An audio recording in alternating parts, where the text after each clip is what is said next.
Hi friends, I'm Jamie Estelle Roth and welcome to My Higher Self Has Questions. After losing my eyesight, I began seeing life in a completely new way, through laughter and love and a few divine WTF moments. On My Higher Self Has Questions, we talk about how enlightenment meets real life. This podcast is where I sit down with healers, mystics, and everyday magic makers to talk about what it really means to grow, surrender, and laugh through the mess of being human. This isn't a podcast about perfection. It's about the truth that sometimes healing looks like crying in your car, and sometimes it looks like loving your own chaos. If your soul is on a healing journey, or you just need a reminder that you're not alone, you are in the right place. Let's get curious.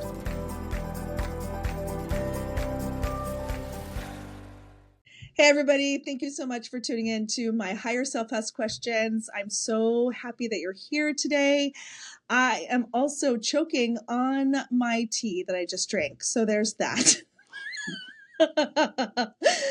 But I wanted to share with you, I have a very special guest today. She is my sweet friend, Jillian Engstrom, and she is a beautiful soul and also a beautiful and brilliant sound alchemist. I hope that came out correctly. Anyway, welcome, Jillian. Thanks, Jamie, for Yay! having me. I'm so fucking happy you're here. This is long overdue. A little bit. Yeah. A little bit. So I always start with how I met peeps when I meet them. And you and I met about 3 years ago, I think. Yeah. Right? Through a mutual friend of ours, Vanessa, who's, hi, Vanessa, and met, and we started a book club, right? Called the Woo Woo Book Club. Yeah. But we really don't read books. Well, we don't. We we all read books, but that's not really the focus of our gathering anymore when we meet up. Right? We discovered that we all were kind of maybe witches secretly, and we wanted to call ourselves a coven, which I think one of our friends actually does call us a coven. That's me. I'm the one. Yes, you do. Yes. Yes. And we have been meeting regularly, but what's been beautiful about it is we've learned your gift of sound healing or sound alchemist. Correct? That's what you're saying. You said sound alchemist and student of sound? Yeah, I feel like sound healing is so potent and has such strong lineages. And I wouldn't say I'm a novice any longer, but No, I'm still you are in my, not. thank you, Jamie. I'm still in my early years of learning, and out of respect for true healers who have studied deep with lineages and different modalities. I like to say I am a sound alchemist and a lifelong student of sound healing, because I know in my heart I will be studying this for the rest of my life. And maybe when I'm 70, I'll say I am a sound healer. Okay. I think you're up there already, but that's me. I appreciate that, Jamie. So how did you get into sound bowl? Because you have crystal singing bowls. Correct. Different than Tibetan bowls. So there's a little bit of a misnomer or misinformation that the original singing bowls came from Tibet. Certainly there's a deep history of singing bowls in Tibet, and we have this really classic story of, which is true of course, of the monks finding the metal, and as they're pounding the bowls, they're pounding the prayers into them. And I feel like Tibetan culture was really popular in our culture in the 90s. And so many people say oh, they're Tibetan singing bowls, which is totally true. However, if we were to study the full lineage of singing bowls, we find them even in early places like Mesopotamia, which we consider, the earliest civilization that we have record of. Of course, there's many civilizations before that we have less records of. So although Tibet, yes, has a very strong lineage to the singing bowls, they are not the only place in the world. We find them in India, Japan, all sorts of different places. And then the bowls that I play today, crystal singing bowls, kind of a funny story how they were created. Singing bowls through history were made with metal. Of course, we didn't have the technology we have today. The singing bowls I play are all made of 99% quartz crystal. And then they have different minerals, elements, metals mixed into them. Some have white gold, some have apophyllite, some have amethyst. Like there's just a lot of other entities mixed into them. And we didn't have the technology to make that back, thousands of years ago. But actually in Silicon Valley, the story goes, and someone can fact check me. I've looked this up and it appears to be true, but we never know with the internet these days. The story goes that to make computer parts, they needed really high temperature bowls to put some of the makings of these computer parts in. And so they made these giant crystal bowls out of quartz crystal, which has a very high temperature range. And they were just throwing them out. And an employee went and hit one and was like, these make beautiful sounds. Oh, shit. And this is supposedly where modern day crystal singing bowls come from. And I've seen this everywhere all over the internet. I've seen many people talk about it. I feel like people in the sound healing industry kind of want to keep it a secret how this form of the crystal singing bowls were discovered. But that's what I've been told. And so that happened, I believe, in the 80s. And from there, crystal singing bowls have just become more and more popular, as modern society continues to crunch us in all sorts of ways, and our mental health, everyone is looking for accessible healing modalities. And so with the bowls, whenever I've come to a sound bath that you've done, you'll kind of explain the science behind it. Can you do that for us now? What is the purpose of going to a sound bath? What I think the purpose of going to a sound bath is, because we can approach the bowls from both like a spiritual context and from a scientific context. And I actually feel like we're really lucky because we're alive during this time where science is proving what spiritual teachers have taught for centuries, since time immemorial, really. And so when my intention for my sound baths is to invite people into a safe container where they can use the vibrations from the crystal singing bowls to have a moment of deep connection with themselves. I'm hoping in that moment that you're offered unconditional love and peace and tranquility. And, most of the people who come to my sound baths, that's what they're invited into. Some people who attend my sound baths have shit that is unresolved. Many, all of us. And depending on how intense that's feeling that day, I'm inviting those people in and saying, hey, you're holding this thing that's really intense. Can we shift it? Can we sit with it? Can you use the sounds from the bowls to alchemize it? Right. But of course, the monkey brain, the human brain wants the science. So what have scientists been able to prove so far? Really, they have just started studying sound with like a deep scientific lens in the last 15, 20 years, and in particular in the last 5 years, as everybody turned to all these crazy modalities during COVID. Now they're like, oh, maybe we should study them because people felt good. And so, so what we can see, and you can find these studies online and all the medical journals. If we were to hook you up in a medical setting to a machine that reads your heart rate, your pulse, and also your brain waves, what we're going to see when you listen to the crystal singing bowls around the 15-minute mark is that we engage the autonomic nervous system. And our body goes into that rest and digest setting. So when we look in the brain, we see that the theta brain waves come online. Our theta brain waves are the brain waves we associate with trance states, deep learning, those deep meditative states. Normally we can only get into those places, those theta waves, right when we wake up, right when we fall asleep. And when we're in a deep sleep. It's not a dream state? The theta wave is the dream state. Yeah. So you're going into that trancey dream state, which, people can access this through meditation or body movement, yoga. There are other ways, but our brain, the way our brain naturally does it is before sleep, during sleep, right when we wake up. Our body's response to the vibrations is to go into our theta brain waves. So we are almost forced into a trance state because our body responds to those sounds by going into our theta brainwave. And when we see that, we see the hippocampus light up, and the hippocampus is the seat of our subconscious.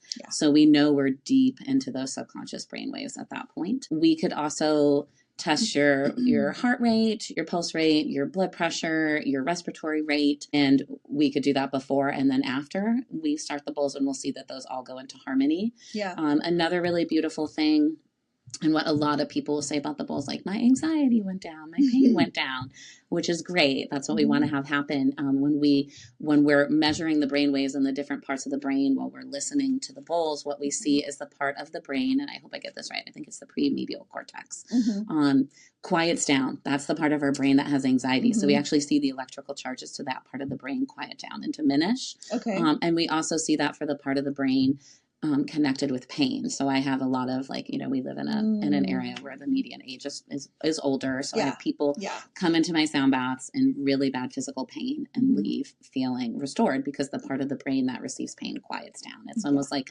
I don't want to use the word painkiller. There's such like a, it's a soother. It's a soother, right? Yeah. It diminishes your pain receptors. It soothes your pain receptors. And so we see this like beautiful physical response. Everything in the body goes back into homeostasis. So that is what we can prove with science so far. What makes it tricky, what makes the science tricky, is every single crystal singing bowl is what is called multitonal. So they don't just play a single note. And so, of course, scientists would like to wrap a nice little neat bow on this and say, like, oh, this bowl has the D note and it will heal trauma from childhood neglect. And this is the C note and it will heal. It's just not that simple. And so if we want to look at it through the scientific lens and get those exact answers, we are decades and decades away. But in like coming out from just the samples, what we're seeing now is they're using high frequency sound to break up cancer cells.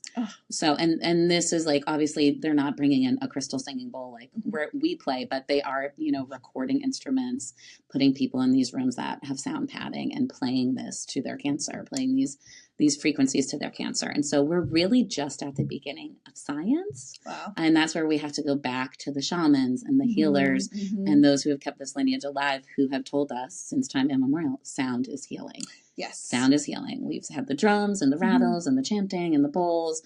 To just go back in every culture around the globe. It's not just a single culture. So I know whenever I've come to one of your sound baths, I think the first time you did it, we were in, I forget where we were. I don't think it was at the barn, but it was at your house or something. Or it was at our friend's house. And I laid on the couch and I was like, whatever this is going to be. Like, I'm trying everything I can to heal myself. So what it gave to me was sleep.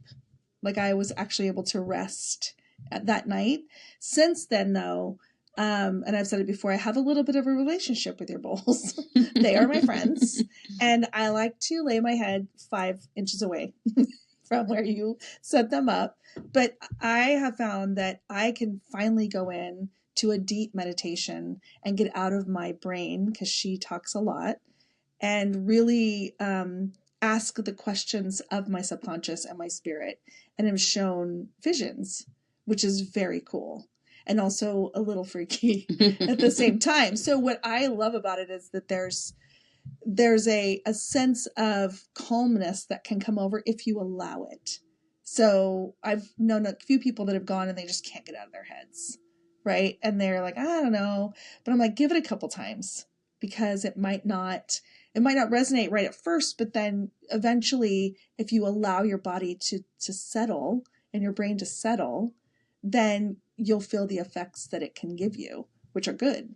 Right? Well, and I would even say, and I say this at my sound baths, part of why I love this modality is it's accessible to all people. You don't have to be someone with a history or training in meditation or a meditation practice. You don't have to have a super fit body where you can do a full yoga class to get the same effect. And I would say even to those people who come in and spend the entire time just thinking about, ruminating about their resentments to their partner, right? Yeah. We all do that. Yeah. Or our to-do list. Your body has a relationship with sound, and your soul has a relationship with sound that goes beyond our conscious experiencing. So even if you sit in this room and the whole time you're like, I hate this, I'm not getting anything from this, your body is in the background going, ooh, this feels so good. We're going to adjust our blood pressure and we're going to adjust our brain waves. And so I get why people have such a negative lens and are so skeptical about the bowls, right? I haven't heard that, actually. I have not heard negativity against sound bowl healing or sound healing. It's more of and I get so much from it, but I've known other people that have been like, meh. But that doesn't mean that it's not working like you're saying. Yeah. Do you know what I mean? I think it's two things, right? I think there's certain medicine for certain people, right? Music is my medicine. Yes. It always has been. Yes. I have a whole trove of nieces and nephews that I've played my bowls for. There are two where these bowls are their medicine. Yeah. They crave them. They request that I play them. They instantly drop into trance states. And then I have, even my own two children, like it's not necessarily their medicine. They can sit and they'll receive, but it might not hit as hard for them because it's just not their medicine. For my son, body movement is his medicine. He needs to be in the backyard, rolling in the dirt, running up against the trees, slamming his body into other people. That's his medicine. Yeah. And so I don't mean to say like, oh, I'm like this overlord who knows your experience and like you are getting healing, but in a very physical sense, you are still receiving benefits, even if you walk out and you're like, I'm not sure what that was about. Yeah. And I don't want to come across like that. I think I was looking at it like two ways, right? There's people like me, they go, oh, I love this so much. It's amazing. Yeah. Because I'm more in tune with, and I've done a lot of work. Right. And then there are others that give it a shot and they're like, meh. And my point to them is don't just do it one time. Yeah. Like you have to go a few times to really feel it. And you might be going through something in your life where you're like, I'm having a rough day. I'm having a fight with my husband or with my partner. I'm struggling at work, blah, blah, blah. Can't get out of your head. And you go to a sound bath or you do any type of healing and it might not resonate right at first. But then when you finally take a breath and allow yourself to be present, then that's where the magic happens.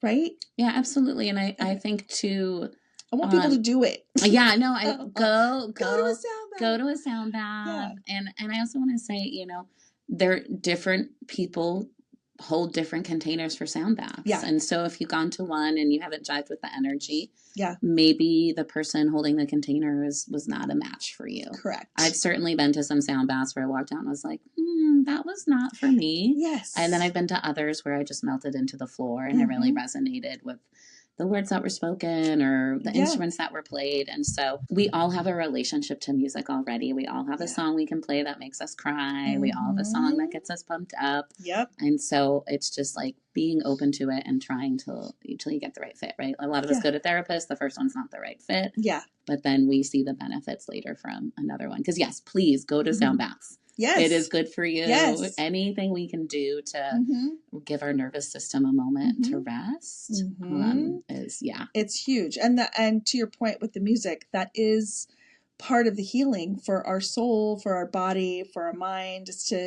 I don't want it to sound like I'm bashing sound baths. I hope you don't think that. I think it's important that we address like the skeptics because how many husbands have been dragged to my sound baths that were like, this is fucking stupid. Yeah, but a lot of them love it. And then they walk out and they're like, I mean, even though they're backhanded compliments, they say things like, wow, that was more powerful than I thought it was going to be. I still take that as a win. Yeah. Because you had to like shift your perspective just a little to even say that statement as you leave. And I think that's with any healing that someone gets is you have to shift your perspective as to how you're going to receive this healing, whether it's self-induced healing and you're listening to a meditation online or you go to a sound bath with a friend or a partner or just even by yourself, not really knowing what to expect, but you get more out of it than you realize. Whether you know it in your mind, your body, like you said, goes, yes, bitch, yes,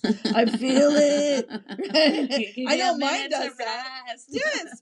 It's like, thank God you took this 2 hours or this hour, I usually do 2 hours, hour to just be present and to just be, period. Maybe rest. Because even at night when we sleep in our beds, I know I don't truly, truly sleep sometimes because I'm thinking about all the things. Or like for me, my eyesight, when my eyes are closed, I still see all kinds of things. So only when I truly like drop in on a sound bath or sleep am I resting. Well, and I want to also just to add some information here, like hopefully if you're at a sound bath that is run with intention and you have high quality crystal singing bowls or the instruments are of high enough quality, you're going to drop into a trance state. And, Yeah. and when we look at ancient cultures, historians really neglected or missed the mark on how central rituals that led communities into trance states were to early cultures. Like every early culture, every early religion has these rituals, these ceremonies where the entire community would come together and enter these trance states. And these trance states are where our subconscious gets to lay new tracks and to release and to allow new information to integrate. And so when you say like, it doesn't feel the same when I'm sleeping at night, because we're not intentionally saying, I'm willing to go into a trance state right now.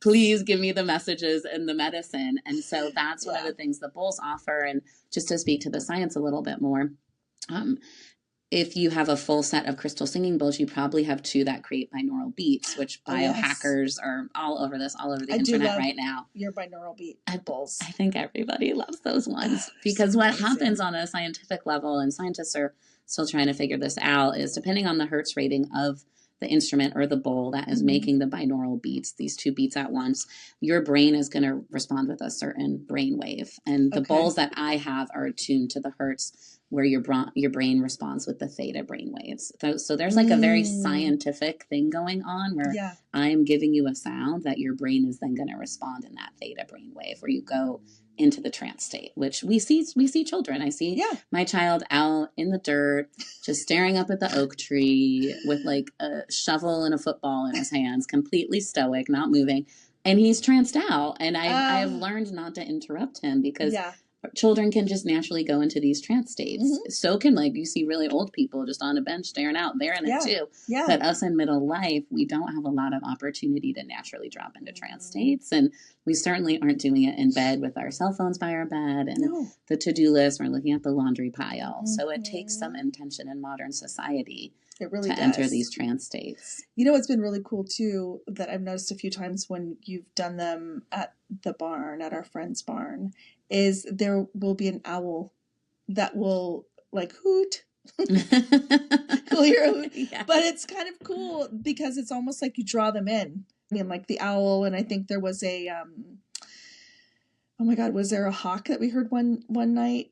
I think at my house, I mean, I will say when I play the bowls, the animals come. Like I've done sound baths, full moon sound baths on the beach. The sea lions come. Those are rad, by the way. They're really fun. I mean, I'm just saying, like, how cool is it that you can take your bowls out and play some bowls and some sea lions and some whatever else, some crazy women are circled around you, like just trancing out to these bowls. And I remember you did this one time at the beach and people were standing outside the perimeter where we were sitting around the bowls, enjoying the show. Yes. Like it was pretty cool. Well, they're for everybody. You know, I bought this set originally for myself. And then the woman I bought it from, she told me, or bought my bowls from her, helped me get my bowls, told me, this is a gift for your family. Yeah. And it really, I mean, the animals like it just like we like it. Yes. I'll have these insects come and crawl in and out of the bowls when I play them outside while we're doing outdoor sound baths. And the hawks always show up. They just like love the sounds. That's pretty rad, actually. And even the cat at the barn would always come and try and like rub up against them. And I'd be like, no, you cannot touch these. But animals come. They love them. I mean, they know sound. They know frequency beyond even what humans are willing to experience in their consciousness. So. Yes. I haven't asked you, like, how did you get into this? What made you want to whip a bowl out and start wah-wahing it? I know that's not the sound, but to me, that's how I do. The wah wah wah. But it's a good wah wah. It's the good type, not the I'm about to faint. Not the wah wah. It's a wah wah. It's not the wah wah. Oh, okay. Oh my gosh, we're just getting. I digress. Okay, digressing. I was desperately ill. Okay. I was desperately ill. I, unbeknownst to me, had a very rare, very life challenging autoimmune disease that I had really had since a kid, but I had just, had a healthy life and was active. And then once I had children, and lived in a moldy house, it really accelerated. It went from like the level 1 version of the autoimmune disease to the level 3, 10. And I just like physically and mentally was in such a dark place. Like my husband and I refer to this time in our life as like the Great Depression or like the dark time. And it was really confusing because I was going to all these medical doctors and they were really just ignoring me. I was saying, hey, all these things are connected. And then finally I was thankfully diagnosed and with mast cell activation syndrome or histamine intolerance. But unfortunately, the medical advice the doctor gave me, which I naively took, made me much sicker, right? Because we're like, oh, you're the doctor. Yeah. And I hadn't learned to question and advocate for myself. So I actually ended up in anaphylaxis due to medical treatment. And at this point, really lost it and was like, I'm not going back to any of these doctors. Yeah. I've been ping-ponged around for 5 years. I'm desperately ill. Yeah. I'm going to listen to myself. And so... she has a lot to say.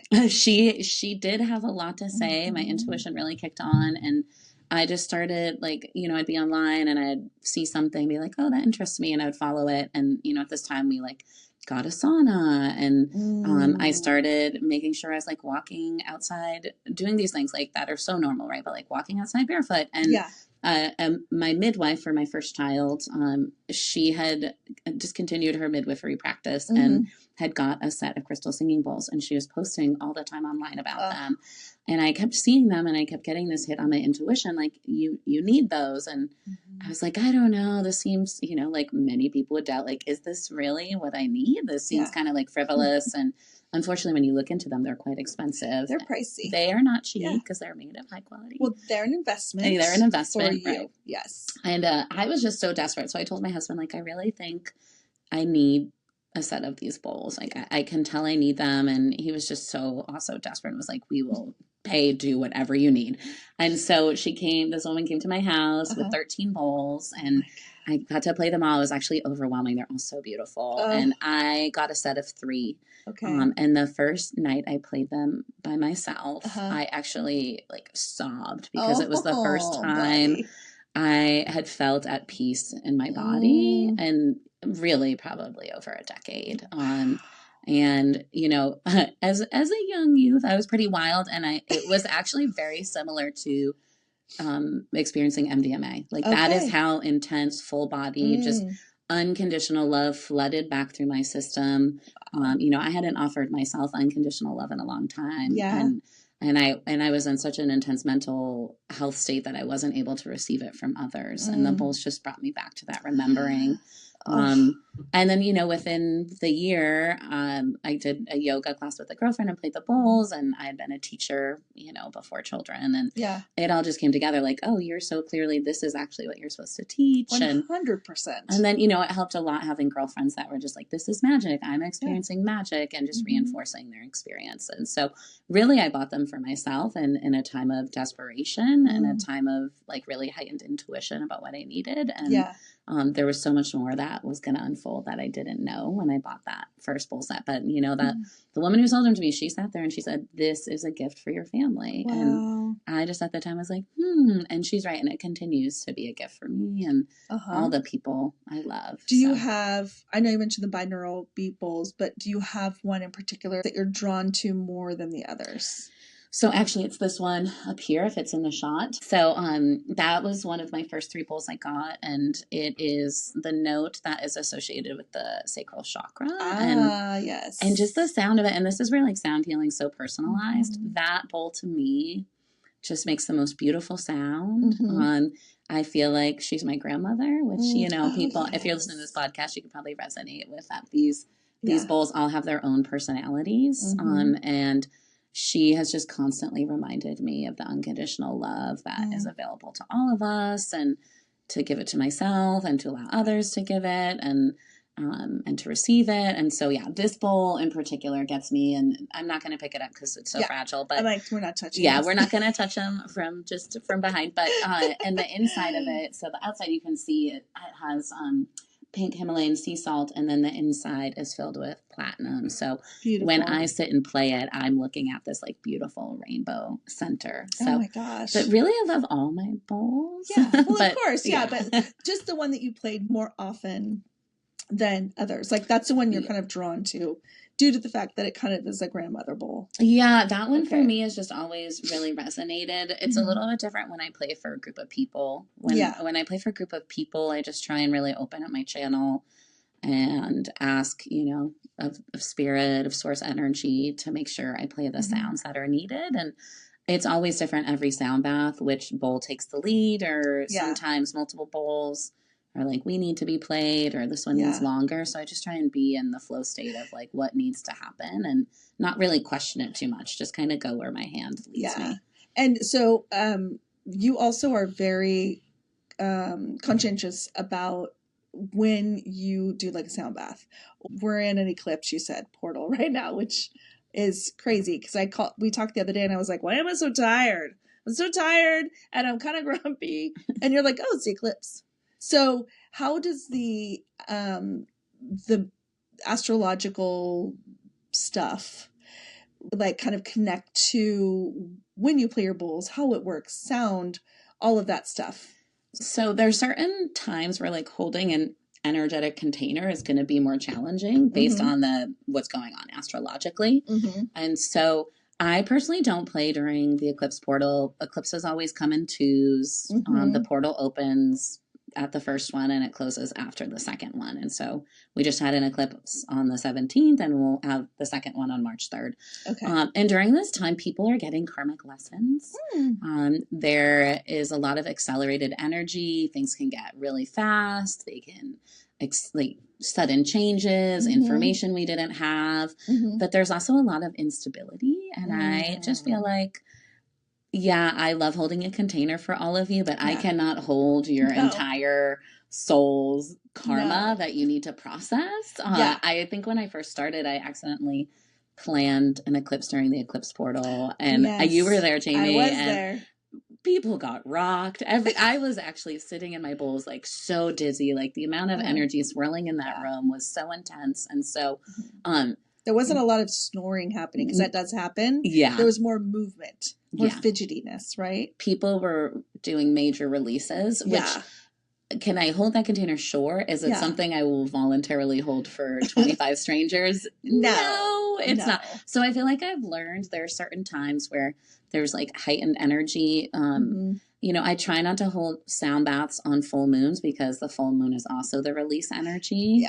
And I personally feel like having 25 people in a room that don't know each other releasing things is not the safest or cleanest energetic hygiene. It's different when it's our girlfriends and we're like, it's a full moon, let's go burn some shit on paper. And but true. I really like my favorite time to hold the sound baths is around the new moon because we have all this like darkness. And I do like to have the sound baths at night where it's dark and there's candlelight. And then that's also like building energy. So you're coming into this room, you're getting the sound and you're having this moment to connect with your subconscious and lay new tracks to plant new seeds.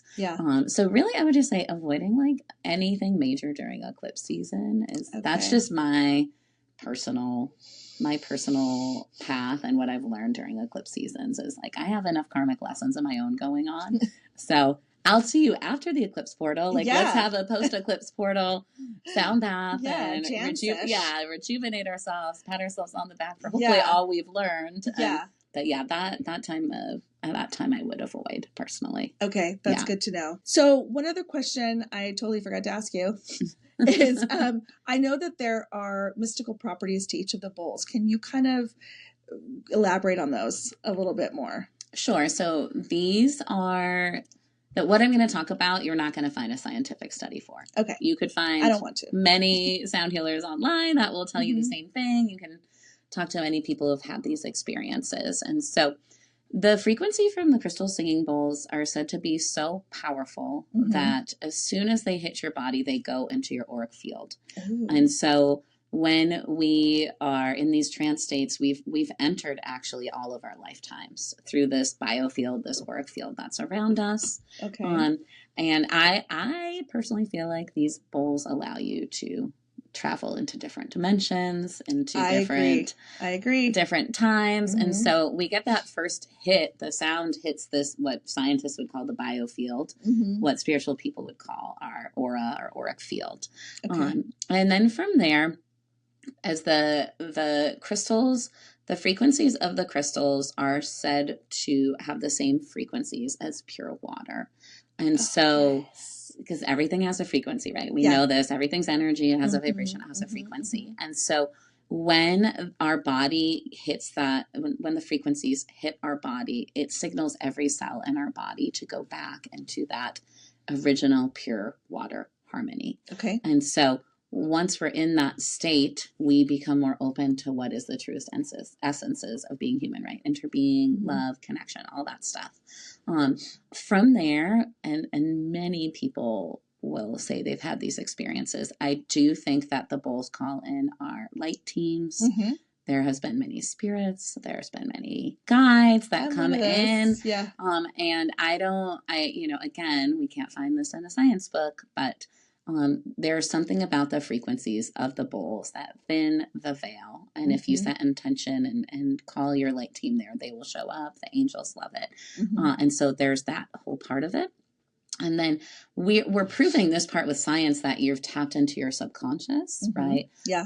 But when you are in this state, there's just like this huge spiritual offering that you get to reprogram what is in your subconscious. And so you can go in there and you can lay your mantras or your value statements or your prayers or whatever you want to say, and your brain and your soul becomes so pliable at this time. And so you can repeat these as you're in this trance state and you're rewriting that inner narrative in your brain.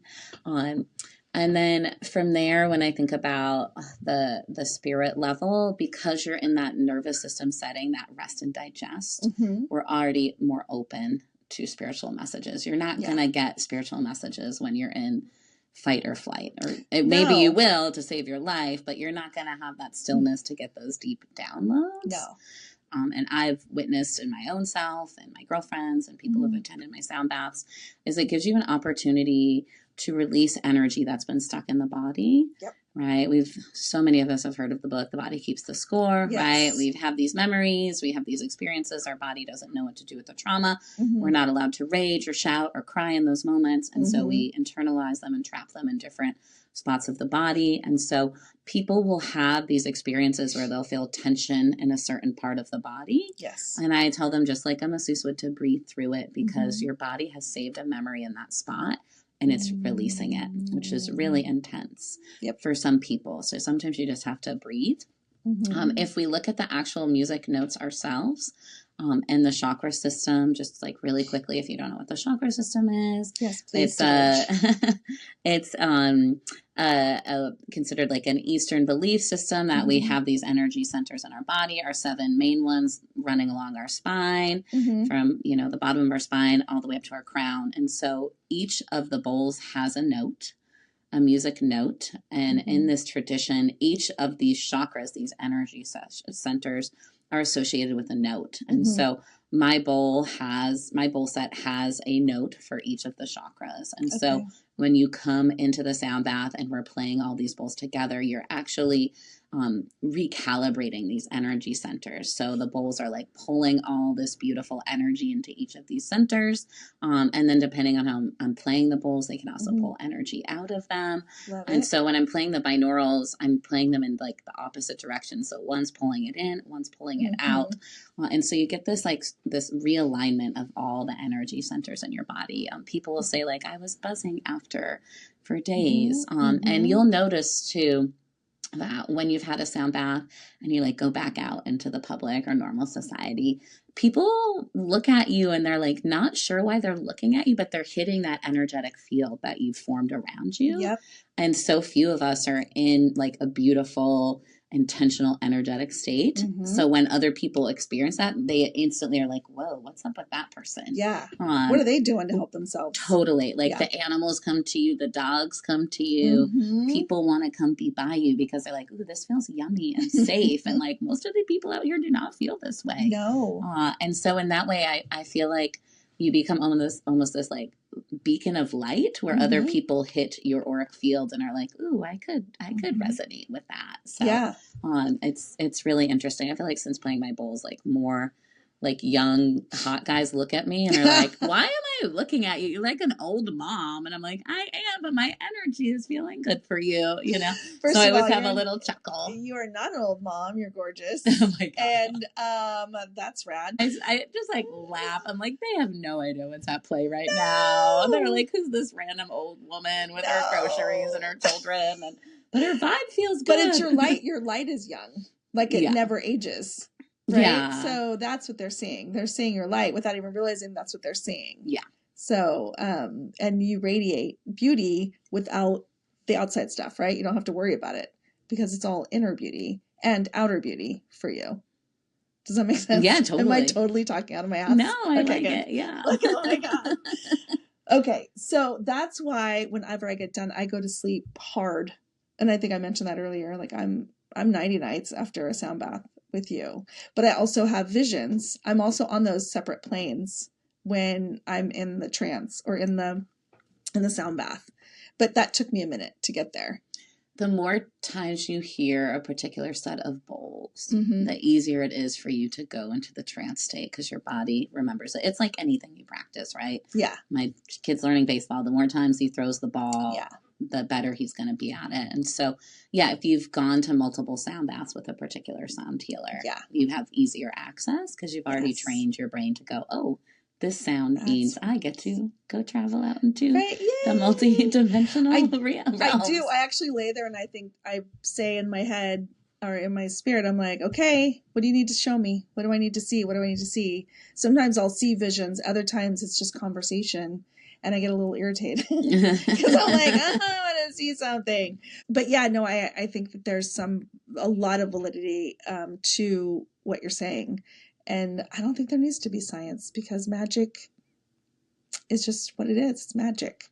I feel like, we live in a modern capitalistic society and we have been trained to outsource our experiencing to outside authority. And so we'll have these profound experiences, but we'll be like, well, no one said that's what I was experiencing. So was it that? Yeah. And that's where I feel like the science is helpful because it just gives that monkey brain like permission to go, oh yeah, this is real.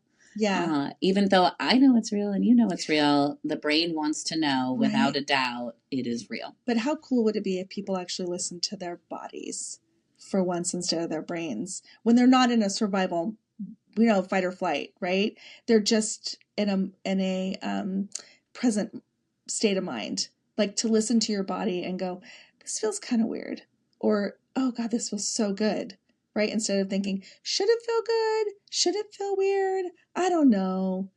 Well, the radical in me would say that us questioning our body's knowing was systematically done over centuries and centuries, right? That disconnection. And especially for women. I was going to say, yep. Yes. And women at this time are reawakening to their own intuition and their own inner knowing. And these bowls support that inner knowing.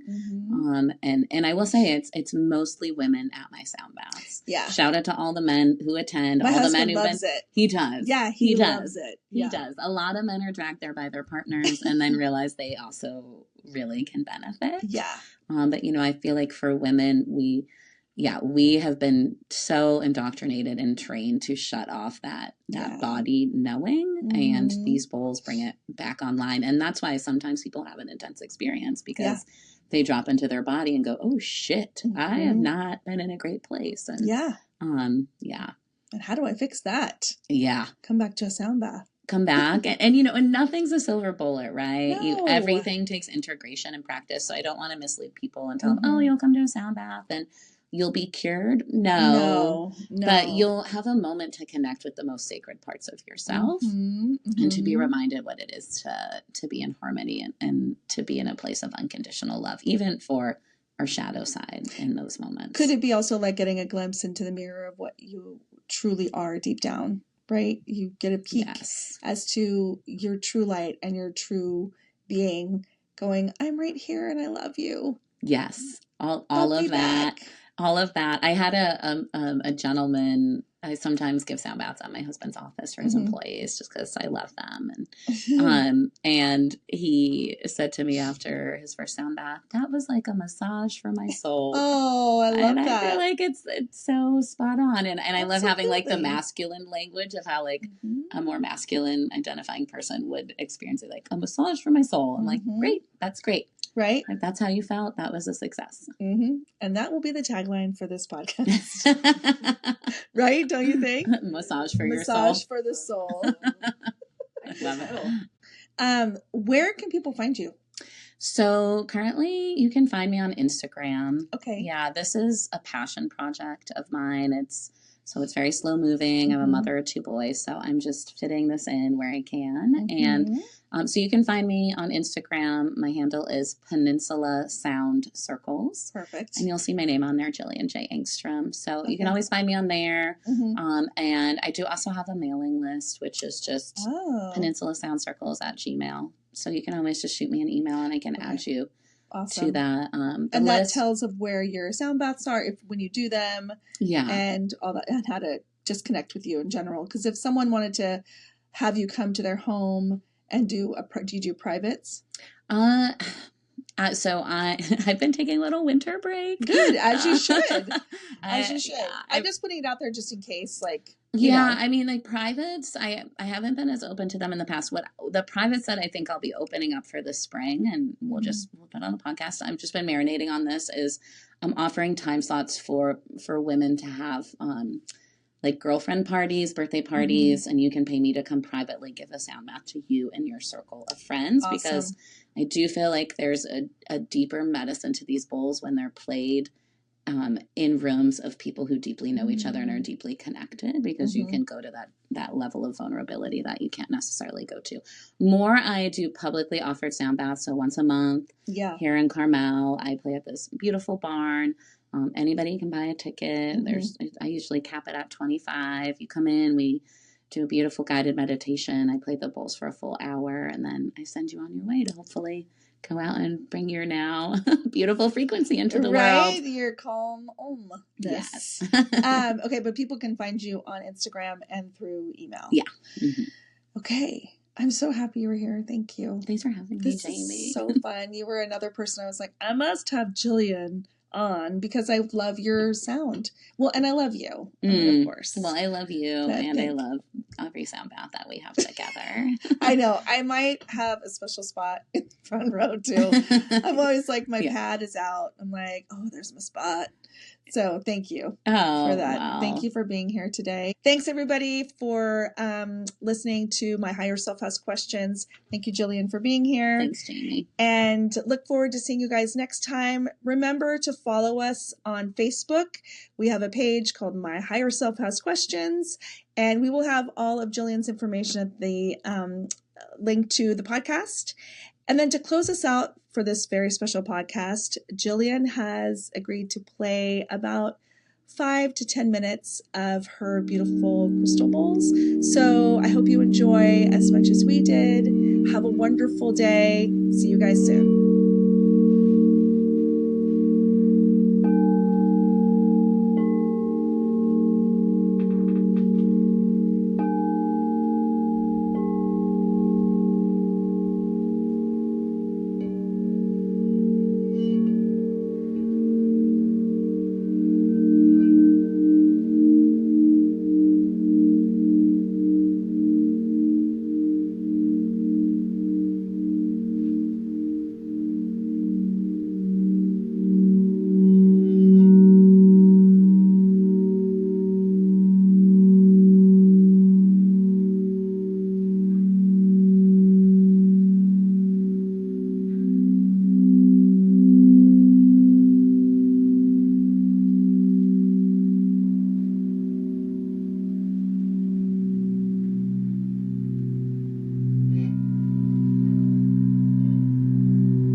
everybody. That's another episode of My Higher Self Has Questions. If you know someone who could benefit from the conversation we've had on My Higher Self Has Questions, please share the link.